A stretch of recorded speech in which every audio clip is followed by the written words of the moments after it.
Something to think about. Since our chaplain is not here. He's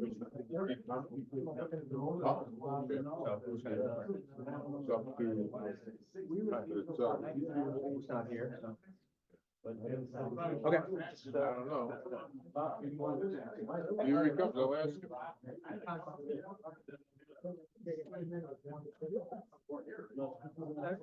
What do I mark my, Monday, I like to drive. That's just the only reason. Every night, electrical, every night.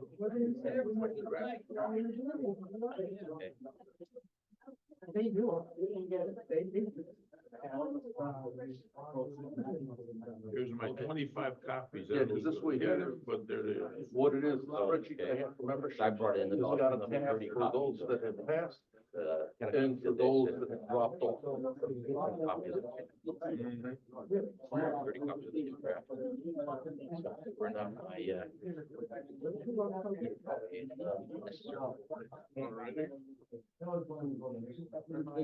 Do you need your agenda?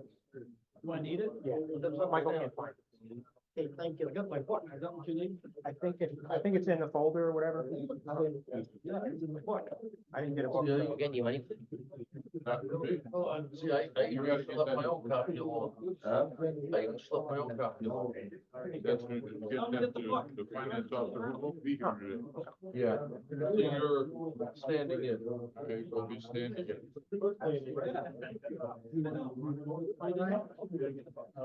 Getting it? I was surprised. Okay, thank you.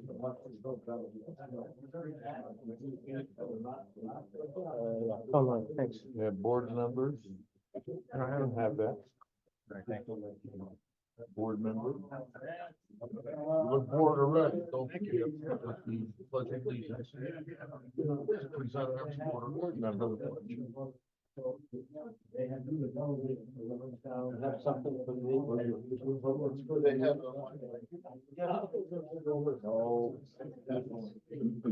All right. Are you hooked up already? I am, yeah. How many people? Some of us are prepared.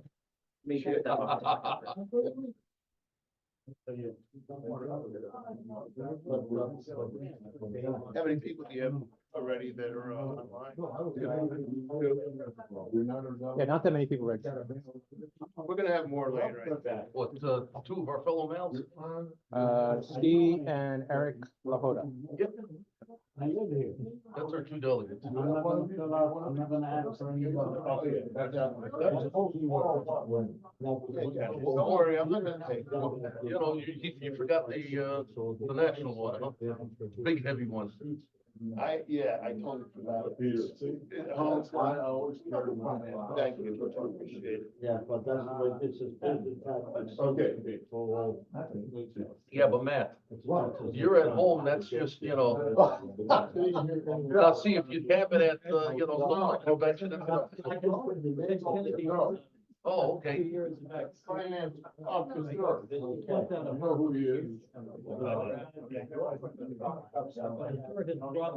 don't know whose that is. And he had like the shoes on the NATO colored shirt, he had like. Yeah. I'm just gonna get rid of this. So, Just tell them all you guys are sitting at the front table, any kind of coffee cup, things like that. The NATO colored. yeah, that's, I'll just put my cup off to the side. All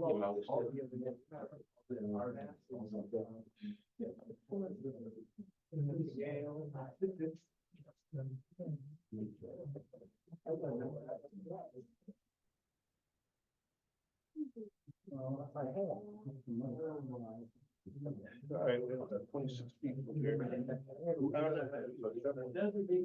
We're gonna have Matt Rusinski do the prayer. Sure. He went to Catholic school. That gives him credit. All right, everybody, I want to get your attention now. Thank you for attending the convention.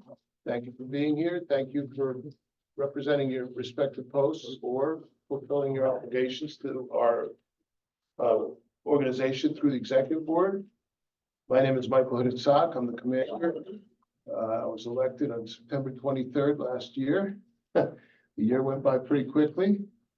And I want to give Post 101, Warren, Michigan. The post commander is Matthew Rupluski.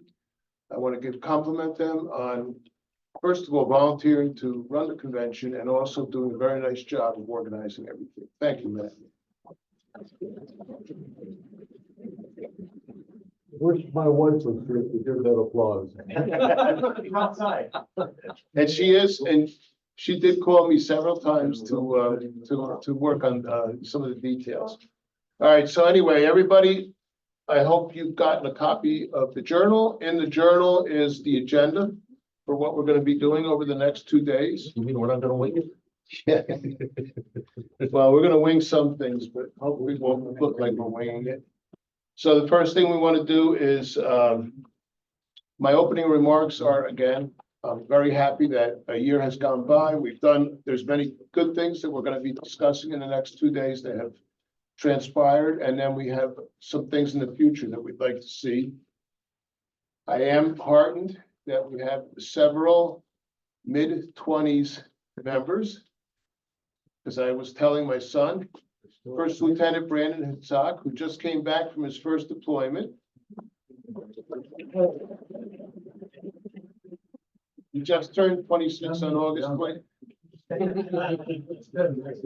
Well, he just turned 26 on August 27th, but I told him, I go, it's proof last night when you met some of the other young prospective members from Post 101 that were even a little younger than you. Members, not prospective, they are members.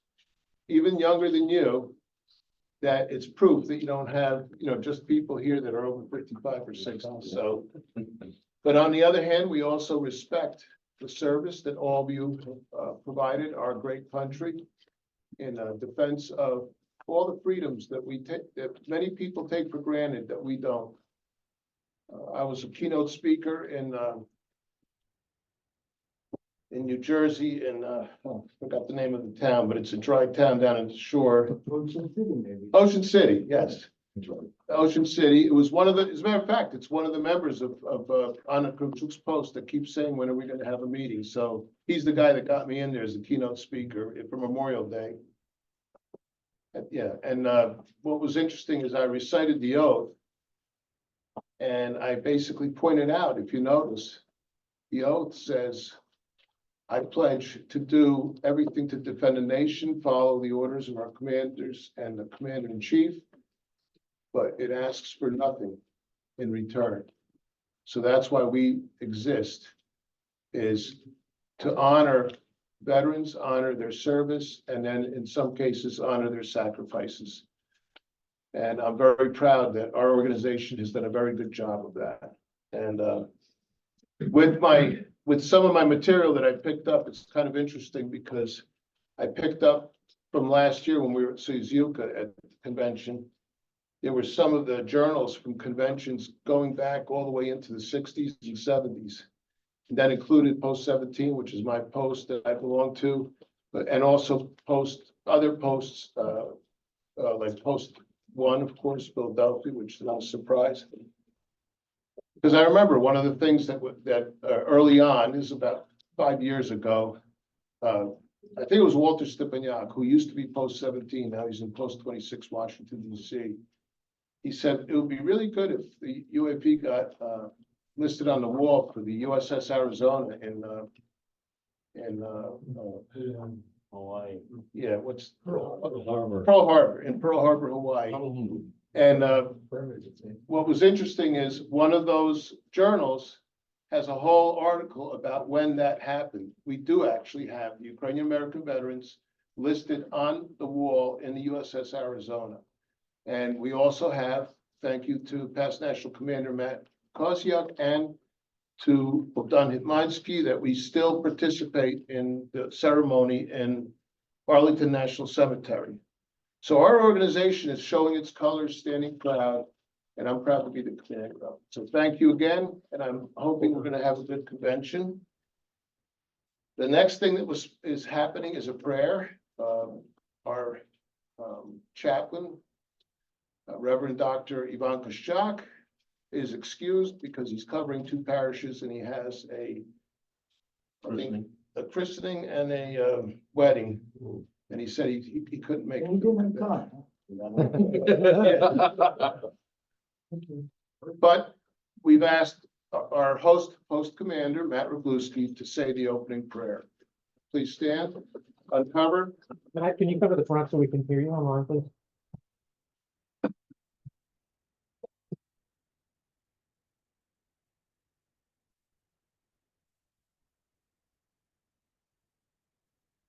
Mighty God, we pray to you to continue your blessings upon us and to guide us during our deliberation in this meeting.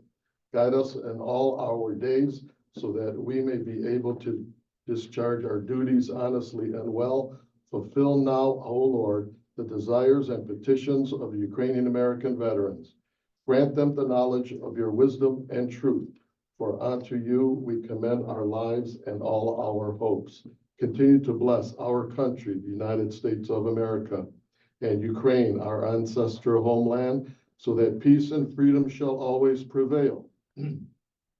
Grant to all nations, O Lord, their desire for peace and give their leaders the wisdom to let all mankind live in harmony. We pray for those who serve and guard the public welfare so that they may keep light the fires of liberty, strive earnestly for the spirit of democracy, and preserve freedom with loyalty and justice. Especially do we ask your blessing and comfort for those veterans who are ill. O God of mercy, we lovingly remember our departed comrades whom you have received and who abide with you. May their splendid example guide us now and forever. Amen. Amen. Robert? At this point, I'll do the roll call. Please be seated. Oh, wait a minute. Please face the flag. Present arms. Order arms. The Pledge of Allegiance. I pledge of allegiance to the flag of the United States of America and to the republic for which it stands, one nation, under God, indivisible, with liberty and justice for all. Please be seated. So I'll start the roll call with the National Adjutant, John Statu, who unfortunately, because of health reasons, resigned. So the acting adjutant will be our Judge Advocate, Bogdan Hitmansky, and I'll have him. You want to do the rest of the roll call? You want me to do it? Yeah, if you want. All right. So he's present as the acting adjutant and as the Judge Advocate. We have. And by the way, we're going to do this by way of introduction too. The Vice Commander, Rama Makuk, was also present. He's Bogdan Hitmansky's from Post 26. Rama Makuk is a member at large in Florida.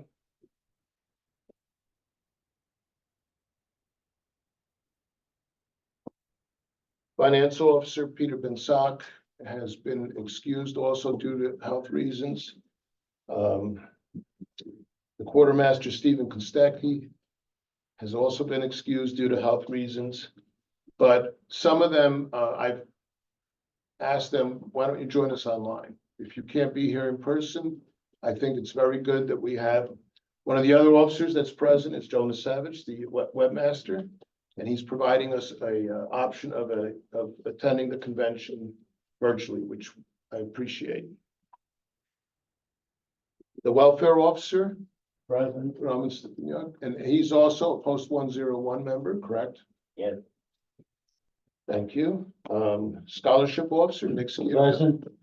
And he's also the post commander for Yonkers, Post 301. National Monument Officer, Brigadier General Leonid Kondratyuk, also past national commander. Present. And also from the Boston Post, which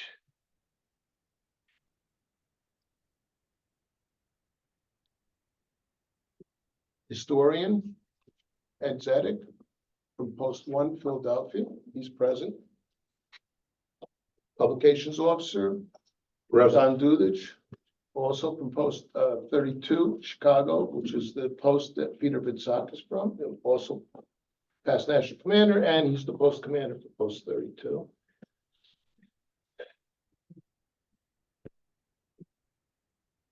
Unfortunately, our immediate past national commander, Yehuda Gog, couldn't be here. He's online. Oh, okay, good. I was just gonna say, but he told me that, he's probably gonna be online. Ihor, can you hear us okay? Yes. You can hear fine. Okay, so good. Thank you. So again, I think it's great. According to the registration, we have. List of posts. All right, so let's see which posts we have.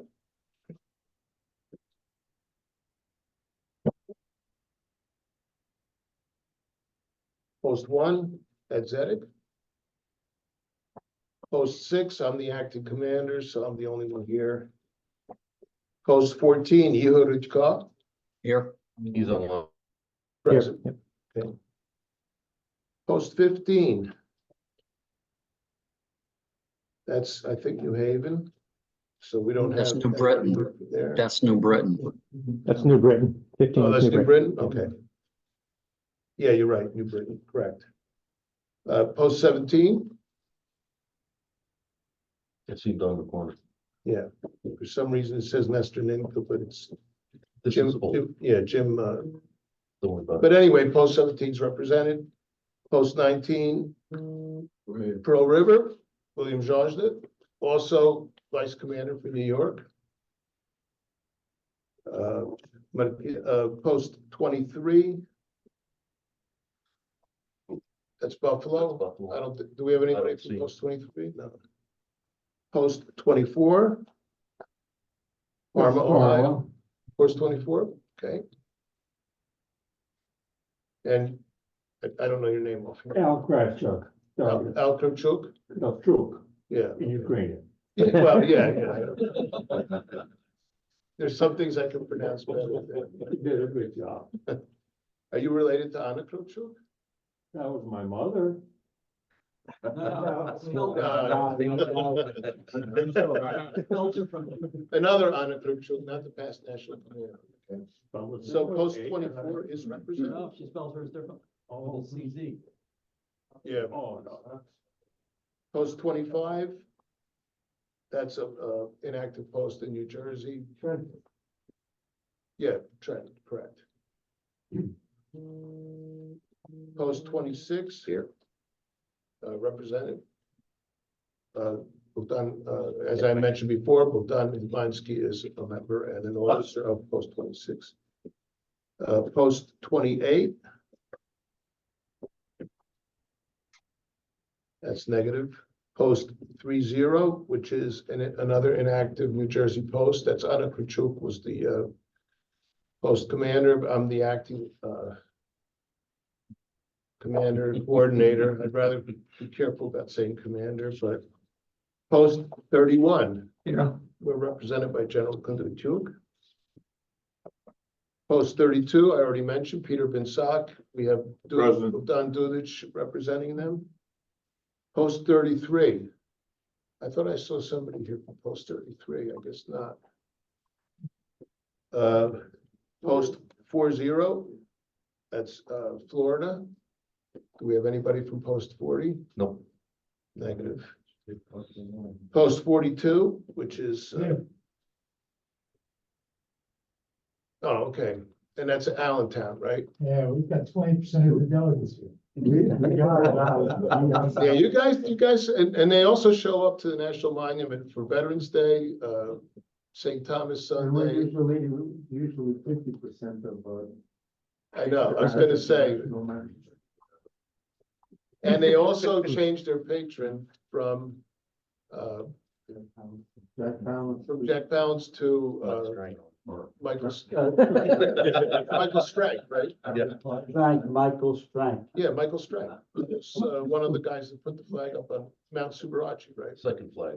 Well, whatever. One of the guys that put that flag up that was memorialized. Post 43, Michael Dobronsky, I saw him and he's represented James by, Glass as well. who's that? James Glass. James Glass, yeah, who I said hello to and said, who are you? So I know, thank you. Post 101. Present. And our hosts, again, thank you. And then post 301, Yonkers, New York. Present. another post that shows up to hold the more march and other things that I think are we really respect that. Thank you. State commanders. State commanders, Point of order, you forgot the MAOs. oh, members at large, who do we have? Ski, Eric, myself, and our vice commander. Okay, and we have Oh, that's right, and George. George. George. Centerville, Virginia. Okay, We have- thank we have you. 5. Welcome. Plus 2 that are online. Oh, there's 3 people online now? Okay, got it. Now, state commanders, New York, Michael Dobrowski, New Jersey, acting commander, but the vice commander is here, Andrew Hudzavich. And Connecticut is the medium past national commander, Ehud Hitchcock, who's present online. So at this point, Mr. Judge Advocate, do we have a quorum? We have more than a quorum based on post. Good, so we have a quorum, so we can proceed to conduct the convention. What's that? Introductions. Do introductions? Yeah, let everybody introduce themselves. Oh, yeah, everybody introduce yourselves, tell us, what service you were in and, any other details of your service that you think are relevant, and also what post you belong to. And we would appreciate it. So we'll start with Don Dudich.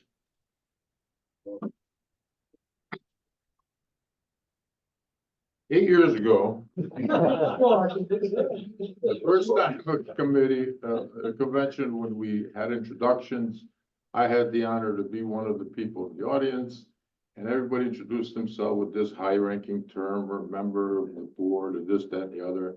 And a lot of members were members at large. When it was my turn, I stood up and I said, I'm a large member from Post 32 in Chicago. But currently, I am your publicity officer, and I come from Post 32 in Chicago. Thank you.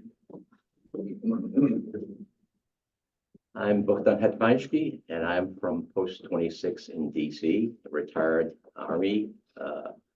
And I have all my fingers being that I was in EOD for most of my career, so that's a lucky thing on my part. But, here to serve, and we'll do the best job I can. Again, Michael Hitzak, National Commander, also a retired Lieutenant Colonel like Bogdan Hitmansky. I was cavalry, so my whole career was being bold and audacious, and it has worked so far. And I welcome everybody. And of course, tonight, when I wear my Order of St. George, I covet that. And I will say that it was an honor to wear that when we had the funeral of Major General Krautzu, who had earned 2 Silver Stars on his second tour in Vietnam, and he was the class of '59 in the military academy.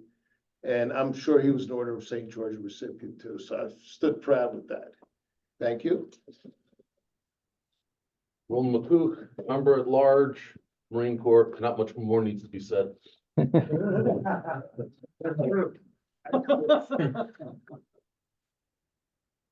Michael Dobrowski, Post 43 in Johnson City, and also New York State Commander, United States Air Force. Most of the time was spent in Europe, as well as North Africa and the Middle East. Thank you. Hi guys, Jim Glass, Army Nurse Corps, 1982 to 2020, 38 years service, mostly in the reserves, but had a few chances to go here and there and see some things and do some stuff. Wouldn't recommend it. Thank you. I'll go. I'm not gonna stand up because I've upset the camera here. My name's Jonas Savage. I'm the webmaster for the UAV, Air Force from 85 to 95. I'm a member at large. And you were formerly Post 31. I was never a member of Post 31. Oh, so that's. That's, I borrowed a hat. I forgot my hat. It'll be right tomorrow. Thanks, Steve. So maybe let's go down like this way. So General Knut. Hi, Lang Condertuk, former past National Commander, Monument Officer. And if you've read I was a military historian for most of my career on active duty. And I forget, I was the executive officer of the first movement of US troops to Ukraine in 1993. Wow. Al Kraft, Chef Post 24 in Carmel, Ohio, which is a suburb of Cleveland, Ohio. You've all heard of Cleveland. I served active duty in the Navy from 1964 to 67. I was lucky to be put on an admiral's staff. I had 4 carriers with us. I did 2 med leave. One of my cousins and my buddies were going to Vietnam, so I consider myself blessed by God. I enjoyed my service there, and I'm glad to be a member, the delegate of this post. Nick Skirka, I'm the commander of Yonkers. I served from 66 to 69 in the Army. I spent a year in Vietnam, then a year and a half in Germany. That's all I'm gonna say. I'm Roman Stepanuk, welfare officer, post 101, Marine Corps Reserve. Ed Zedek, I'm the historian. I was drafted in 1969. I became the first Vietnam era national commander of the organization. I never served in Vietnam.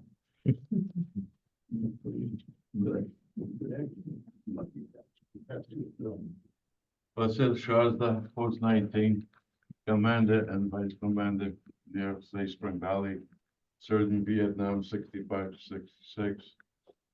What do I have to say? U.S. Army in 1965. Matt Koziak, past national commander, Vietnam veteran. Matthew Wroblewski, post 101, commander, served in Vietnam for a year. And after 50 years, they finally acknowledged that the unit I was with was MACV.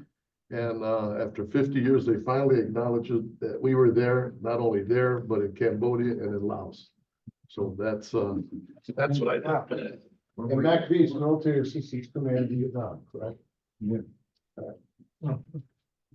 Alan Pollock, Army Judge Advocate, post 101. All right. I got no functions. Did you serve? Anyways, Andrew Petrina, actually, the chaplain of chapter 101, Army Reserve. Adam Gannon, United States Marine Corps, 92 to 99. Any questions, just ask. You enjoy yourself. Trevor Chuck, commander or post 42, past finance officer, national finance officer, 2 tours in Vietnam in the 60s, and here I am. U.S. Army. Sergeant First Class Michael Kava, from the U.S. Army from 1983 to 2018. Most of that time was in the reserves, though, and when I was deployed from the reserves to Kuwait and to Iraq in 2004 and 8. But that's all I had. I'm George Coach. I'm from Virginia. I'm retired Navy. I was from 74 to 95. I was 5 years active duty, 15 in the reserves. I was primarily in mine warfare, ordnance, and military civic logistics. I'm Walter Dudich, post 32 Chicago. I served 3 years from 1968 to 71, including 1 year in Vietnam, 69-70. I served in the United States Army at the same time. I had 2 brothers, 3 of us were serving in the military at the same time, Bob Dudich and my brother Peter. So proud of being a member of the organization. Were you the MC when you guys hosted the convention? Yes, I was. You did a great job. Thank you very much. I'm Brandon Fisak, currently serving Army. I'm an ordnance officer and I'm a member at large. Walter Nalavaiko, post 32 Chicago, 36 years, Army Reserve.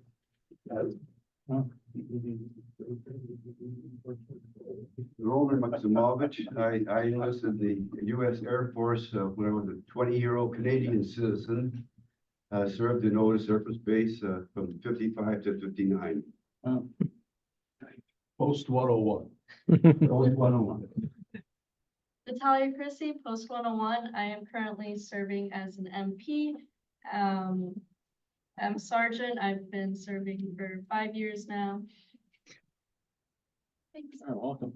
I need to get your card, so when I'm driving back to the hotel after the happy hour, Yeah. I'll be able to say, I know somebody in law enforcement.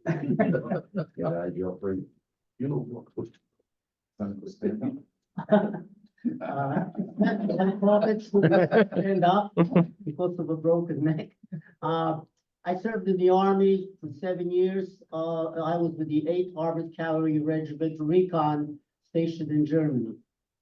That's about all. And I also was acting as an interpreter, German, Ukrainian, Polish, but that, when they were reporting radio conversations and they couldn't understand what was going on, guess where I was? Sitting with another guy, bunny ears and interpreting. That's about it. Had a lot of fun though. You're a little bit too modest. You had a chance to meet and speak with Major General Krautzu, is that correct? Yes, we were at Würzburg and, our regiment was standing for inspection. And I actually at that time didn't know who Major General Krautzu was. As he came to me, he said, "Ty Ukrainiec." I go, I didn't know what to say. I mean, I said, "Tak, yeah. Oh, no to dobre." I just walked out. Actually, I met Major General Krautzu and, he was a great man. It was. Okay, that's about all. By the way, if you look at what Post 101 did as a project, I'm very proud to say General Krautzu is among those that are noted there. General Krautzu was the 3rd Infantry Division commander. He retired, and after that was Desert Storm, but he's the one that could be credited with having the 3rd Infantry Division ready for combat. And after he retired, he was personally asked by an assistant Secretary of State, and I think a deputy or assistant of Secretary of Defense to come help the Ukrainian Armed Forces, and he was one of the architects that stood up the Ukrainian Armed Forces as a non-Soviet model. And that was already in his retirement. Is that pretty accurate, General? It is. So we have a lot to be proud of. I'm only singling him out because when I heard the story about meeting General Krautzu, I was like, wow, that's so cool.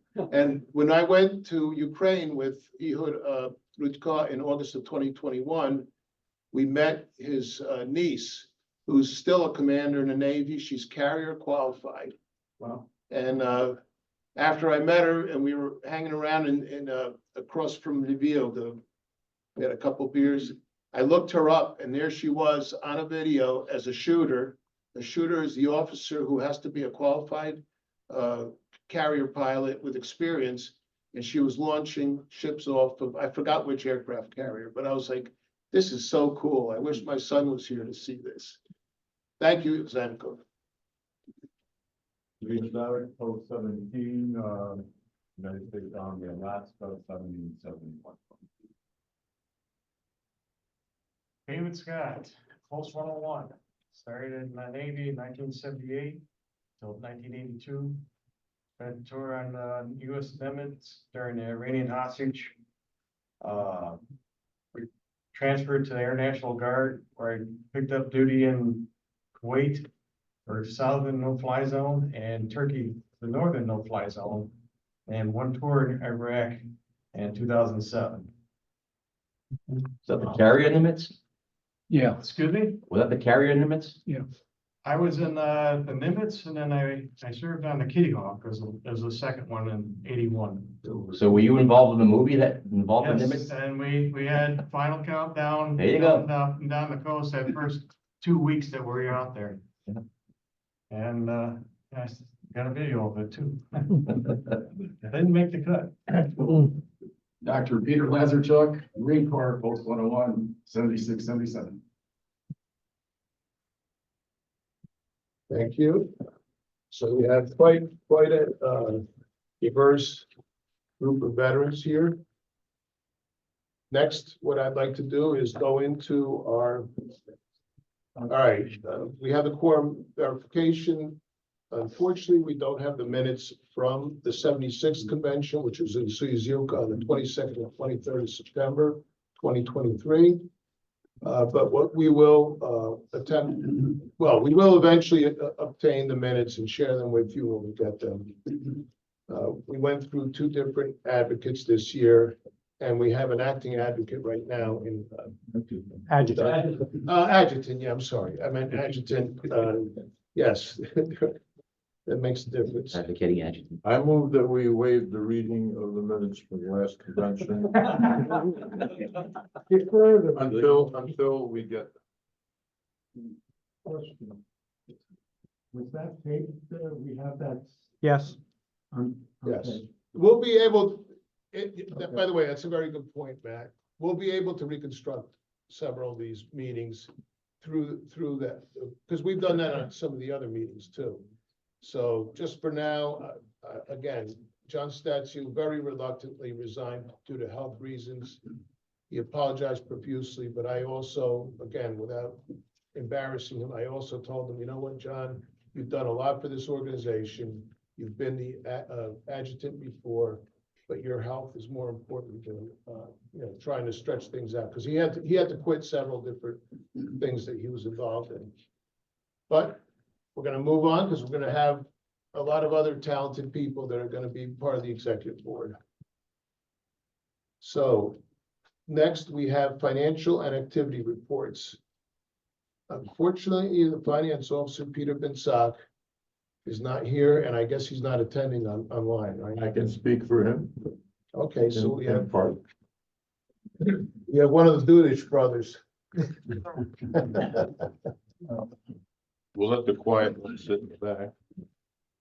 I have copies. We should make copies. So anybody who wants to have a copy of his financial report, they're available up here. Bogdan, could you use the microphone, please? I'll be those. Okay. Should I be using the microphone too more, or could they pretty much hear me? We can hear, but it just conveys better. Okay, no problem.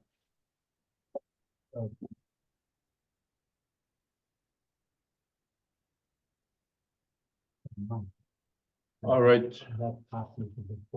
In the absence of our finance officer, he made a request that I would give or impart this information that he handed to me.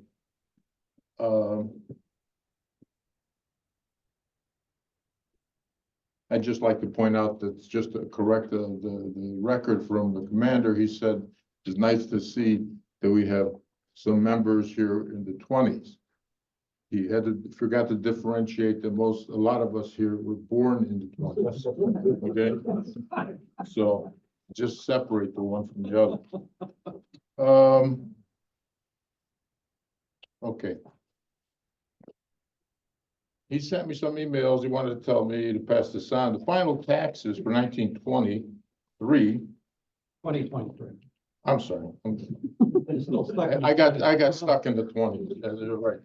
In 2023, thank you for that, and I'll get even with you in a minute. Are in the hands of the accountant. The delay is due to a revision that was filed for 22, and that was due to one post submitting their information after the filing. So that had to get updated, had to be resolved with the IRS, and of course, dealing with the IRS is a pleasure, as most of you know. So an extension was filed, and a letter was received from the IRS indicating approval. Now, once that tax filing is resolved, Peter will continue to work with a CPA to break up the group filing and let the posts that are part of the group file their own. In order to do this, he has to send the IRS a copy of all returns since the group was formed. This was still ongoing, and he will keep the board updated. I believe that that was one of the topics that he brought up at the last convention as well, so that's a progress report. Now, as for, we have a national humanitarian fund. That was, taxes were filed in 2023. There has been no income being donated, and the annual financing costs are $200. We have paid the accountant for 2 years of filing totaling $400, $400. The balance on the humanitarian fund is, as of August 2024, $1,793.15. He is proposing that this fund be closed after the 2024 taxes are filed next year. The accountant paid for the final filing, and the balance money be distributed between the 4 groups of the national UAV: welfare, scholarship, monument, and publication. He said to me that he felt it would not, it doesn't look like this fund will progress or increase. And it is costly for us just to have it in existence without having any donations to it. The National Humanitarian Fund was a good idea. It was proposed by the IPNC and the board, but it never took off. The individual posts, like Post 32, have their own 501c3 humanitarian funds that have raised funds since 2018 to help the Lviv Military Hospital with the rehab equipment and such. We have also helped some of the refugees' mothers and children when they first arrived in Chicago. We do not raise funds for military needs or arms. Post 33 started their own 501c3 also as a joint venture with their church group. They're helping a priest in his parish, which then disperses the goods to the needy. As you see, that each individual post has the ability to set up their own 501c3, working with the finance officer, of course, and do all this type of fundraising and assistance to the community locally and or to Ukraine and their needs as the post so chooses. So that's not a precedent, it's already being done. And finally, he's got he has a proposal that he'd like to give to the convention. The Women's Auxiliary raises funds and has an account. They come to the convention every year, and the female members of the auxiliary, whom do not have a spouse on the UAV board, should be reimbursed for their travel and lodging, just like the board. If they have a spouse on the UAV board, then their travel and lodging would be covered by their spouse. This is a proposal for discussion. So I will leave that up to the adjutant to include it in the discussion somewhere. Okay? Well, later in the day, we pick the committees, and that's something a committee would address. Okay. He said that he will put together a report on the actual activities of Post 32 when he gets well, when he gets better. And he'll get that to whoever is elected as or appointed as the next adjutant. And then he has a chart, which I have up here, that gives a financial issues of the membership. And if you look at the chart, you'll see there are 3 posts that haven't paid 2024 dues. That's post 17, 23, and 28. If they paid the convention and their head count is the same as 23, that would increase the membership by 23 for a total of his recorded 366 members. Okay, paid members. That is a far cry from the amount of tribunes that I am mailing. The Constitution states that the dues be paid by April of that year, and he has heard from post commanders that they wait for all their members to pay the post before sending in their dues. Every post has a bank account. They should pay dues on time. They should collect their dues from their membership, like our post and some others. So another discussion of this is the disparity of the amount of members that are recorded by the finance officer and the amount of tribunes that are mailed out to our members. So the question comes in, one moment, the question comes in. If they're not paid up on their dues, should they be receiving a tribute? Yes. We had that the last convention resolved to melt the list and eliminate all non-paying, members. Yeah, I would be out of place in speaking for our vice commander, McCook, because that's his ballot, his membership list, and he has 306 paid members, so apparently it has not been resolved. Has not it's not been resolved. not to my knowledge. So so then the Tribune editor is supposed to get the list from the vice commander. Okay, the process for me, the process for me is I have access to that list. Right. Okay. It was set up a couple of years ago. Actually, Matt Wroblewski handled it back then. And it was set up that one person should be handling the master membership list, because reduce the number of potential errors and typos and all that kind of stuff. And that was given to the vice commander. Since then, Roman McCook has taken over that position, and he has been tracking, and I'll let him cover what he's done and so on. From my understanding, there still is 1.5 posts or something that have to still report to him on whatever he's looking for. But in either case, at the time of mailing, before I mail out all the tribunes, I access the master mailing list. I take out all the names and I put them in a separate file. And then I look through the mailing list very quickly to see if it has, at least every name on there has an address. There are currently, which I said, there might be part of what he's still waiting for, but there are like 12 names on there with just a name and no address. What's the current discrepancy between the paid membership and what you're mailing out? What are we talking? 366 for the financial. Right. And roughly 470 for what I make. 100. 400, roughly 100 plus. Okay, Yeah, that's a 104. big, yeah. Okay. Wait, what, you done? Yeah. Oh, okay, there's another question. I'm trying to understand the membership registration system. So let's say I paid it for 2 years. And I get my DVR paid back. That particular administrative function, do you get a copy? Does the vice commander get a copy, or should I send you a copy to let you both know that I'm paid? No, nobody should send me a copy because that's more paper. I get a copy, and the finance officer gets a copy, if I'm not mistaken. Is that correct, Joe? Yes, So and the quartermaster, if you pay online. Yeah.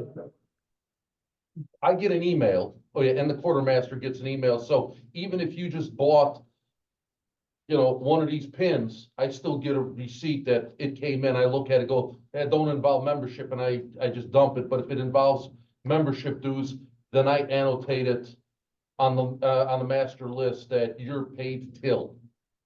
Do you get some kind of document? I get an email From PayPal or who? On the website. from the website, Okay. Thank you. because that's the man that set it up. Yeah, all right, just so you know, obviously, we're trying to straighten these things out. For example, I'll give you an example. This does not violate any privilege with Ben Sack as a finance officer and me as a commander. One of my inactive New Jersey posts, the Trenton Post, the post commander called me, this is like about, I want to say 3 months ago. And he said, I can't get anybody to show up to a meeting, but I still have, the funds from the post and I want to pay the dues for my members. So I gave him the contact information for our finance officer, Peter Ben Sack, but I've never heard what happened next. During our National Executive Board meetings, there's been a proposal by the finance officer that we should inactivate these posts. The problem I have with it is, besides the fact that I'm also acting as the New Jersey commander, Those two posts still have activity, just not the kind of activity that we would prefer a post to have, which is try to have at least monthly or bi-monthly meetings. But the problem with inactivating posts is, a prime example is post 26. Instead of us going through with a new charter and doing all those formalities, which was suggested by one of the members of the executive board, as the former judge advocate, I just said, why don't we just have a vote with the executive board to reinstate post 26? We couldn't remember when it became inactive. So when you look at the Constitution and bylaws, again, it's something that the committees might want to look at. It says if a post is inactive so many years, whatever. But we by vote of the executive board, we reinstated the post, and the post 26 has been very active since then. So we need to be inclusive, not exclusive. We should get rid of barriers to people having information, like access to the master membership list. We should also involve people more.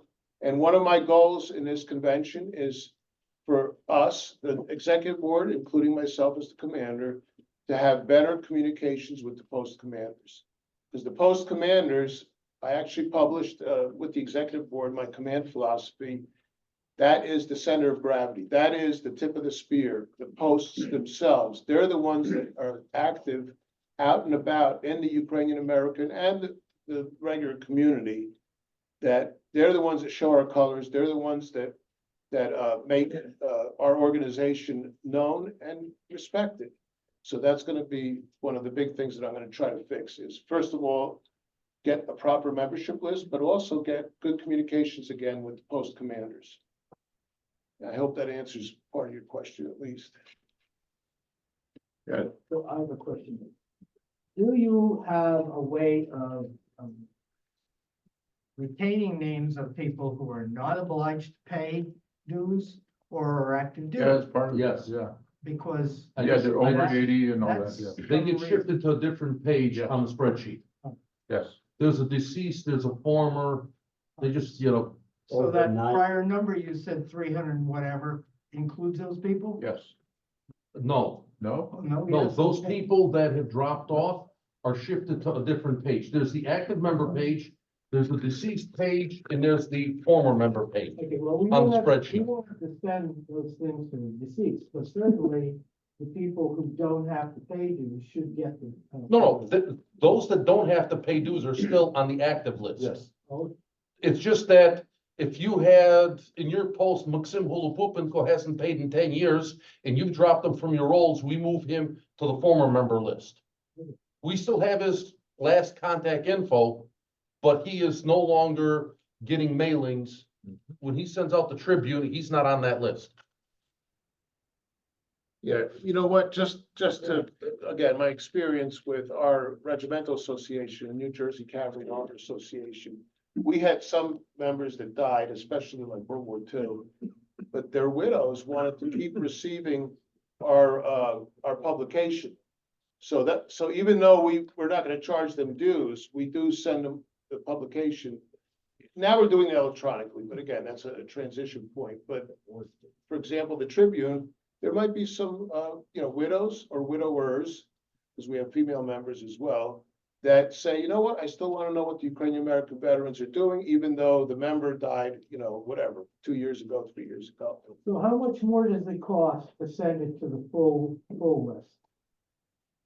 You can think of it as roughly $1.50, okay, to print plus postage, which is another price. So it's like $2.50 roughly for each thing. I know that because I had a situation where we had a post office glitch, and the post office glitch omitted for just over 24 members. They said, "Where's my copy? I had no idea why. They should have gotten it. They're on our list." Anyway, I had the printer reprint them, and we resent them, and that cost in the neighborhood of 300 and some bucks, just for 24. So 100 it'll mount up. Okay, it's worth a real strong look. Yes. Did you just say members over 80 don't have to pay dues? No, 90.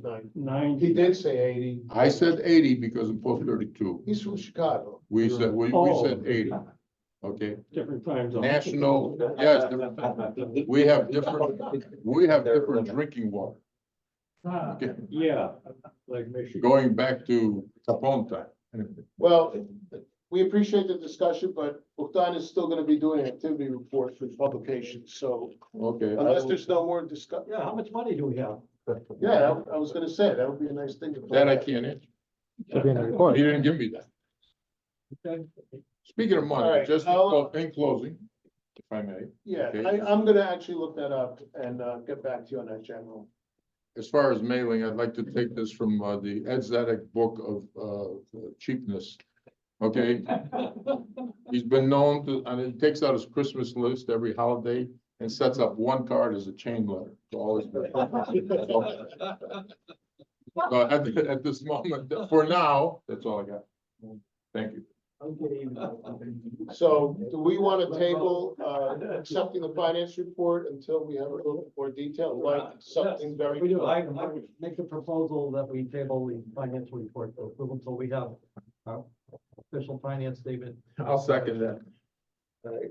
All of those in favor? Aye. Anyone opposed? Okay, motion carries. Thank you. Next, we have the quartermaster who's Yeah, excused I'm gonna because of health. substitute for Steve Kostecki. Go up to the Oh, podium. no, I can speak, everybody. No, we have. There's guys. Are you guys trying to make me famous? Is that what? What? Okay, there Law isn't enforcement much has to facial report. recognition, so- But just for the record, I want to make sure that everybody gets it in the minutes. And I have 25 copies here, so we don't have to table this report. And basically, Steve said, I don't know how to read this, but he lost $504.43. His income was $1,255.50. Vendors was $1,576.50. Shipping was 66 and a penny. Tax was 42.42. And the setup of the UAV emblem was $75. So his total is $1,759.93. That's the report. I'm going to give everybody a copy and send you guys a copy of it, so everybody has it for the record. Okay? Any questions on the report? Give Steve business. That's the whole key. Order some stuff from him. Have him make us clear. Yes. Why Steve pay taxes if we're a tax exempt organization? That's a good question. You're gonna have to ask Steve. Because we are not tax exempt in the state of Massachusetts. Yeah, We are federally tax exempt, not state Sales tax tax. exempt. yeah. Thank So you save some money there. That's what it comes down to. What is the bottom line, you just said? The bottom line is he has $1,759.93. Is that income or? No, that's the bottom line total No, after that's losses and it, Net. yeah, yeah, And he has merchandise. right. And I think if I remember correctly, because Steve's been very good about communicating with me regularly, he wanted to basically replenish some of his stock because like a lot of things, the costs have been going up and he wanted to have things ready in case he has more activity in the future. Right. There's just, I'll give just one suggestion. You may want to give Steve some ideas about different, things to order that we may need. Maybe that will help the sales, so, think about that. If you have any suggestions for him, then that would be, a good idea. So does Massachusetts consider the UAV a business then? Is that why they tax? We have no status in Massachusetts.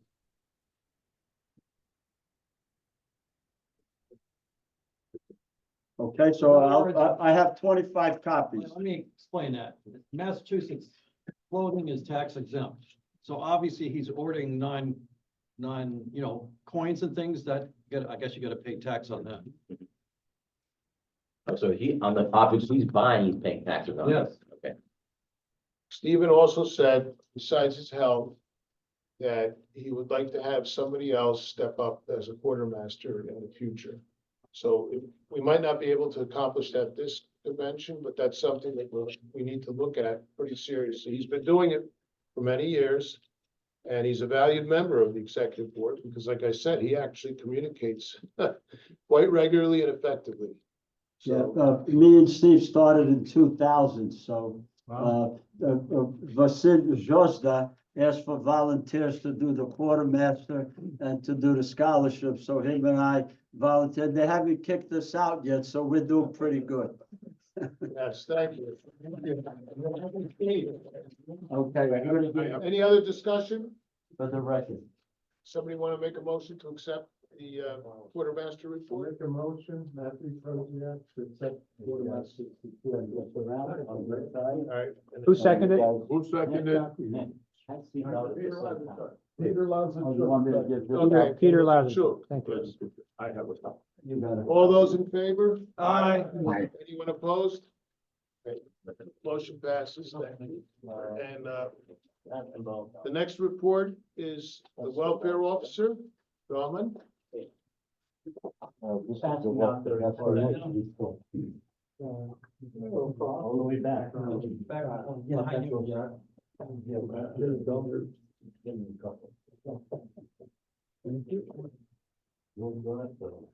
I gave them all out from both sides.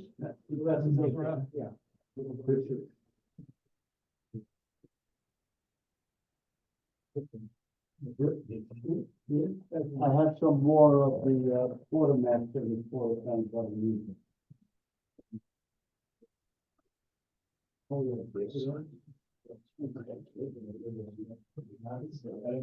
The national board members saw this report because that was the same report that I did at the beginning of the month in our Zoom meeting. This report is from the beginning of the year to the end of August. So we started the year with $52,951. And income, we had a small dividend, but most of it will come in when the CD is due. We had donations of $15,593. Let's talk about that for a minute. We were talking about membership. This year, I received 496 labels from Dudich. So we issued 496 requests for donations to the welfare fund. We had 106 veterans that donated the 15,000. That's 21.3% of the 496 labels that I got, which also included 8 credit unions. We have 12 Ukrainian credit unions all over the United States. So 67% of them contributed.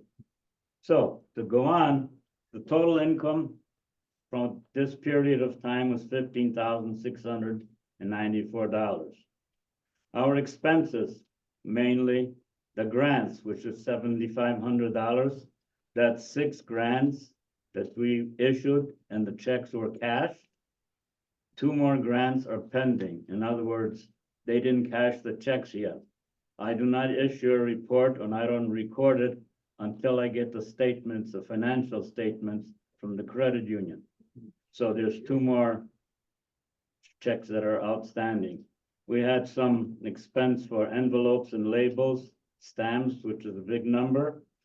And the total expenses was $8,056, which gives us a net income for this period of time. Again, this is this particular period of time of $7,636.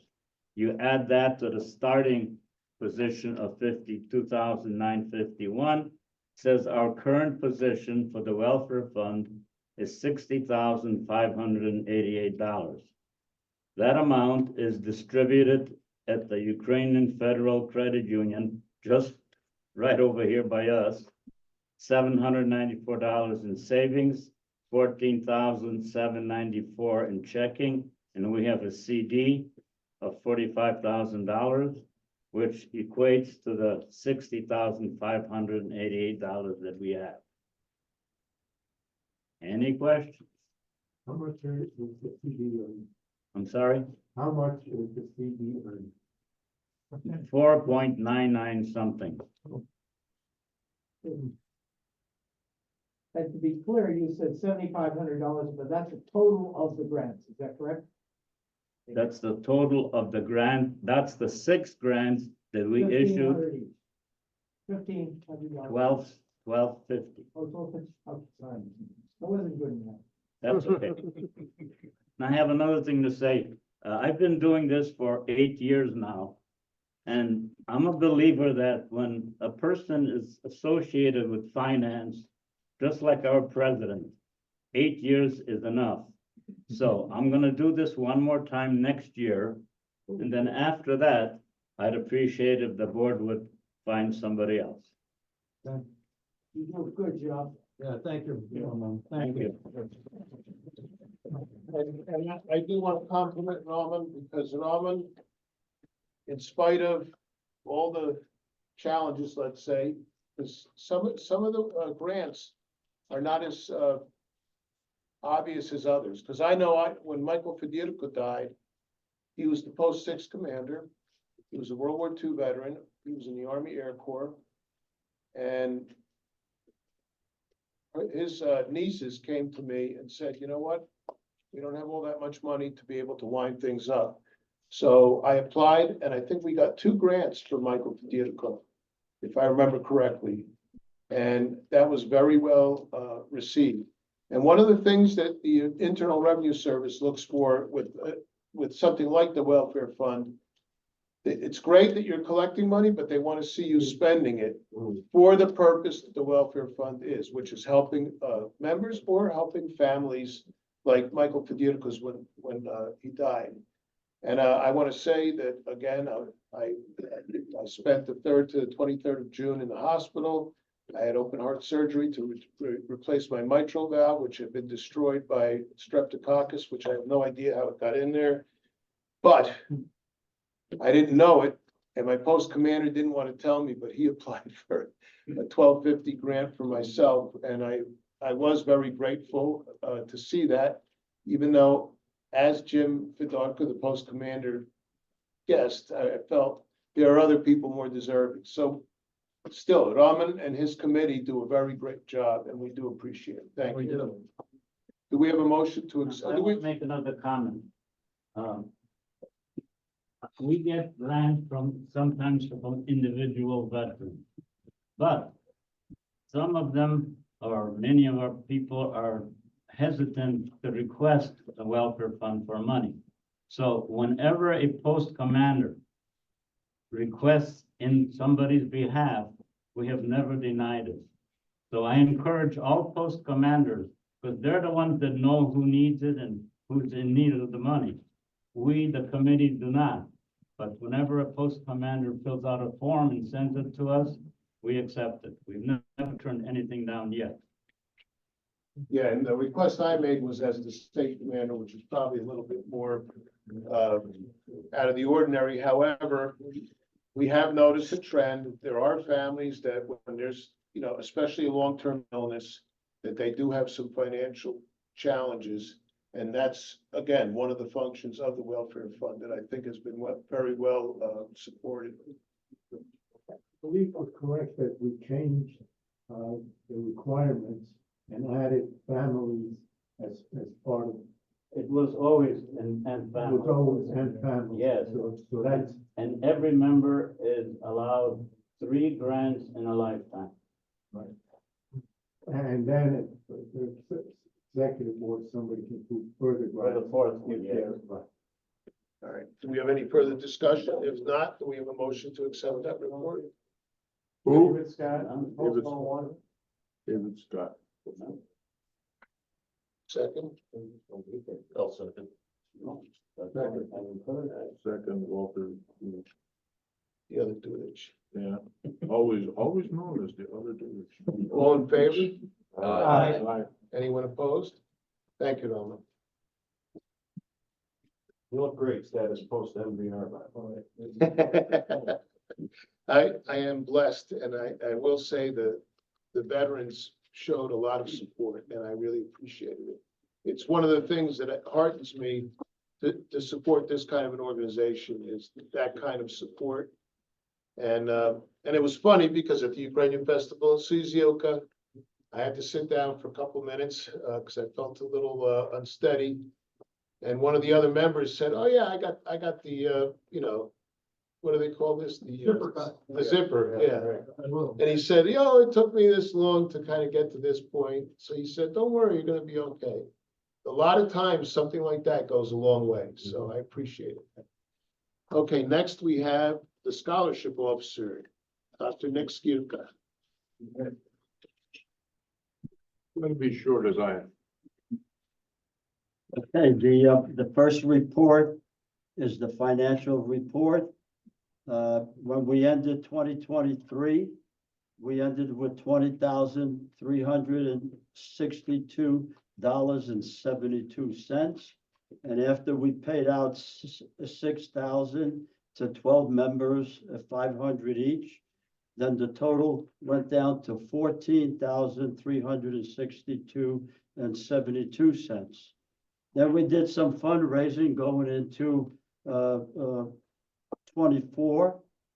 And so we, by the end of the year, we had 19,759.72. I just want to say that people have donated. I really thank you for your donations. We get over $6,000 now in donations for the scholarship fund. That's really good. We used to get 2,000, 3,000, 4,000. Now we're up to 6,000. So everybody's really pitched in very well in terms of the donation. Keep sending, whether it's from the credit union or some groups or veterans or individually. It all amounts to a lot of money. So ending to this period now, we have in the CD, we got about $500 in interest on the CD. So that was really good. We jumped up to $12,064.37. Savings at $916.83, and checking is at $7,729.49. So our total right now is $20,760.69. So this year we have 11 people that applied for a scholarship, and each one's going to get $500. So that will be minus, in about a couple of weeks. I'll send out the checks to everybody. Also, we had 2 graduate students apply, and students can apply in subsequent years. So you can apply up to 4 times. I have students that applied 4 times, and they get $2,000 over, the course of 4 years. So, and then they could do graduate school too. Now in graduate school, if you're a part-time student, that's good enough to get scholarship money. You don't have to carry 15 credits as long as you're working towards a degree, which is probably about 30 credits. So, so we opened it up into that area. And, and I have some copies of essays. I brought in 5 of them. We'll have the breakout session if you want to read some of the essays that the students said. I have copies of that. Also, I wrote the article for the Ukrainian Weekly already. So if you want to have 5 copies in the breakout session, if we do scholarship, you can read my article. You get a preview, and then you can make some corrections or give some suggestions. I know everybody likes to pitch in a little bit, so we could do that as well in the breakout session. So that's my report. That's the financial report. That's just what's going to go in the record, and I'll pass this out to everybody. Yeah. I want to say as a proud father that both my sons received scholarships. First Lieutenant Hitzak, 4 years of University of California, Cal State University and University of California, Irvine. The first year he was in grad school, they had not changed the rules yet, but in the second year of grad school, he also got a scholarship. Yeah. And he graduated with no student loans, Oh, knowing that the veterans supported him. I'm very proud of that. And his brother now is 4 years University of California, 3 years at University of California, Riverside, which he just graduated, and now he got another scholarship in graduate school, University of California, Irvine. So I have to say, I have had more positive comments from the Ukrainian community about the scholarships that the other students have gotten. So I'm very proud to be one of the ones that I want to compliment. Thank you. yeah, okay. There you go. All right, so I'll just send this out and I got one. oh, you got a copy of that I do. for the record? Do we have any further discussion? Jonas, sorry, motion that we approve the report as presented. Does anybody second that? I second. That's the financial report, so that's the other thing.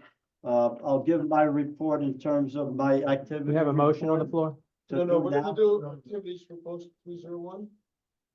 Yeah, No, we're gonna do that. you're gonna do that later. Okay, Still the so motion on are the there floor? any questions in terms of the scholarship fund? Point of order, you have a motion on the floor. Yeah, no, I know. Yeah, it's all done? Who's in favor of the motion to accept the financial? Yeah, I just second. No, who's in favor? Aye. Anyone opposed? No. Okay, thank you. Okay. I appreciate it.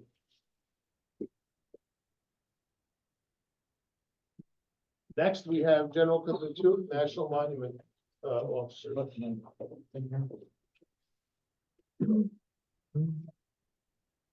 mean, I wrote committee, but it's really national.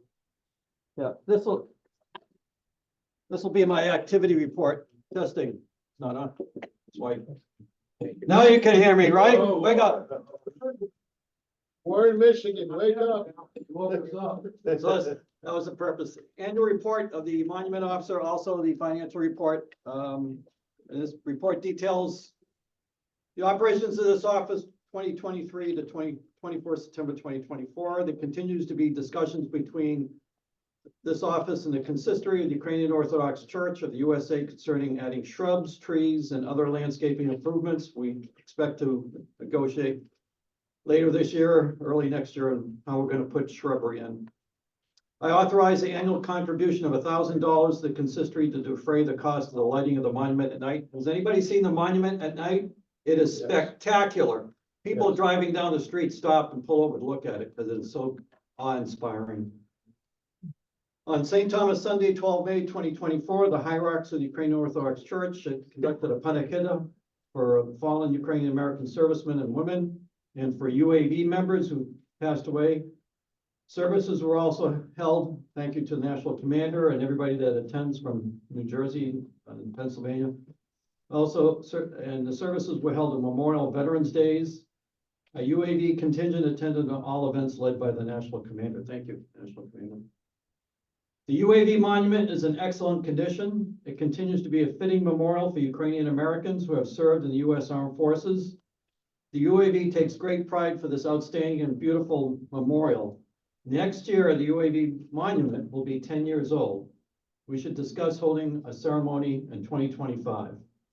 And lastly, we have $70,329.25 in the UAV monument fund, respectively submitted Leonid Kondratyuk Monument Officer.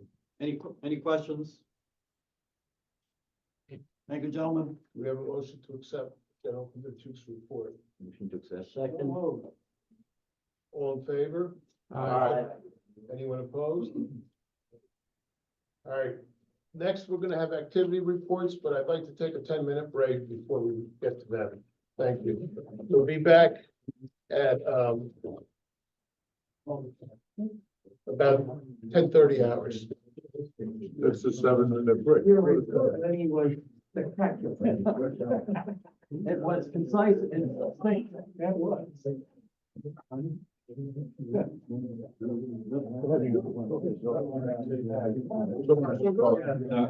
Yeah, I actually have I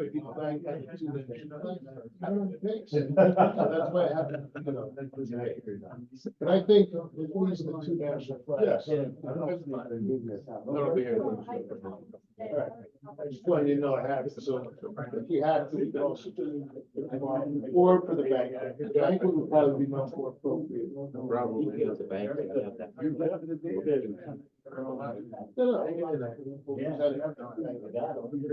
What an efficient meeting you led this morning. I'll give my historian report with that. No, I was in the army. Yeah, you're in the. I know, I read it, I know. Yeah. Feed and, I actually seen them get, almost laid on the ground by a Marine. We were in our, live ammunition brought out, yeah. and, you don't wanna be around that. But yeah, I worked on F8s, or F8s. The F8s, disabled. Oh, yeah, yeah, yeah. They were fun, we were fun, we're constants. Yeah. So, but yeah, that was in the movie too, by the way. Yeah. And our kids. Got you into it, didn't you? Yeah, we had, Jays, the guns were all blocked off, but yeah, that was it. Then, 82 was when they were my commander at the time, he says, well, first off, it gives you a good contact on my, I'm like, oh, shit, I didn't even want it. He says, well, I says, if you wanna join up with it, I says, well, don't have to go on a ship again. That, I would have gone like a Philippines or something like that. Oh, you still gotta serve 2 more years on it. No, and my dad's friend had Well, yeah, because we established that with a vote at the convention. I'm sorry. my dad had a. How you doing, Sorry. I don't know what to say. I I noticed that you're without. Yeah, don't bump into anybody. That's I've been for 35 years, full service, 501 master sergeant. I was just, with its own 25. et cetera, so that It was all. Over 20, but getting over to 20 to get to your retirement, that's a key. nothing's coming. Of course, now I got The the only VA, expense he has is filing. and, in fact, I gotta, $200 each time. with Social Security now, I'm trying to bump myself up to disability. And take So we'll see how that plays the out. funds that are existing in the. Yeah, When you retire though for the military. Yeah, $1,700. I was forced to retire. Medical retirement? Yeah, I was on a, physically disability type of retirement. Yeah. But once you get out of that, once you're taken out of the military, your civilian job, which relies on you being in the military, then 30 days later, you're gone. I had 53 at the time, and I was over 50, had bought back my time in the Navy. So I qualified for full retirement. See you bye. Yeah. If you got one of these. But not too many people could do that. I mean, it's, I'm like I say, once I play, I bought my time. You got one of these. As a key. So, Okay. yeah, it is what it is, you know, it's. No. It's amazing when you go on Medicare, so I have. That's next military year for me. TRICARE. Yeah, but well, when you retire, you sign up for TRICARE, and then the Army pays, DOD pays for pretty much the whole, they have a small annual fee of like $400. Okay. What they don't tell you is, once you hit 65, and you're forced to go on Medicare, your medical insurance costs Really? go off the roof. For myself, I'm paying about 5 times. Yeah, I turn 65 next year. Yeah. What's that? You got Plan A, well, here's the thing. That's what I know about,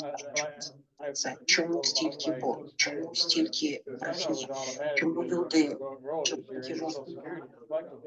емоції саме складні. Make sure 3 months before you're turning 65. Right. That you want A. Plan A and. Plan A and Plan B. Plan B, yeah. But then what's the other one? Plan D is pharmaceutical. Plan D Я сподіваюся, що побачить пори писання зрозуміло буде дуже I will have, my Medicare secondary. Of course, when we. But I'm kind of looking at that. Покидається з думкою, що він тут як я весь час посміхаюся, мені кажуть, що я скинула 20 років лише за цей тиждень.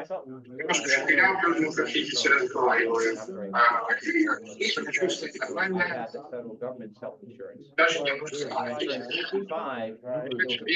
That's between Medicare, the federal government, and TRICARE, who's gonna pay what?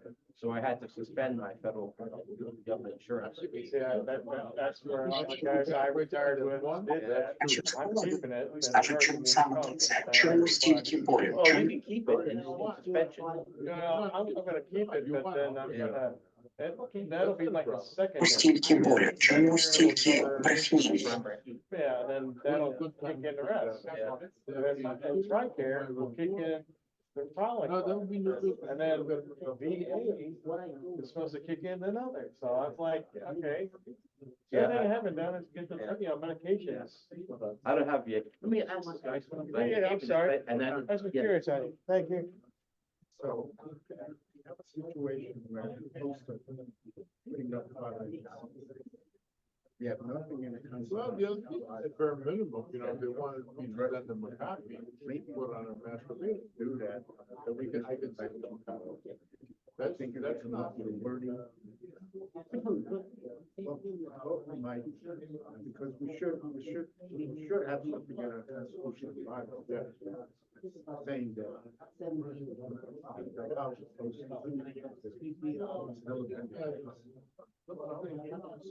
Does the bylaw specify, I haven't checked the bylaws. Yeah. So. Well, somewhere, either In our meeting, at our post, where it says they were coming, they were considered. or at that. Because point, they don't be in C19. Oh, no, probably under the section where what posts are right. Yeah. And certainly done with this way, it's already happening, so we should make it. They're allowed to set up their own seat, but some caveat. They not be passing themselves off as a national organization. Okay? So our post, we do this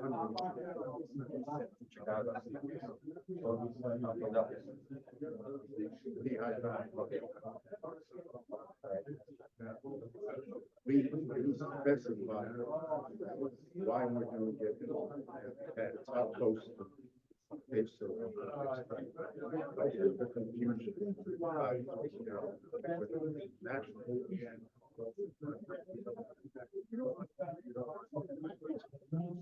I don't know. Yes, sir. If you do the breakout. Yeah. I don't know. Yeah. 509C3. With 509C3.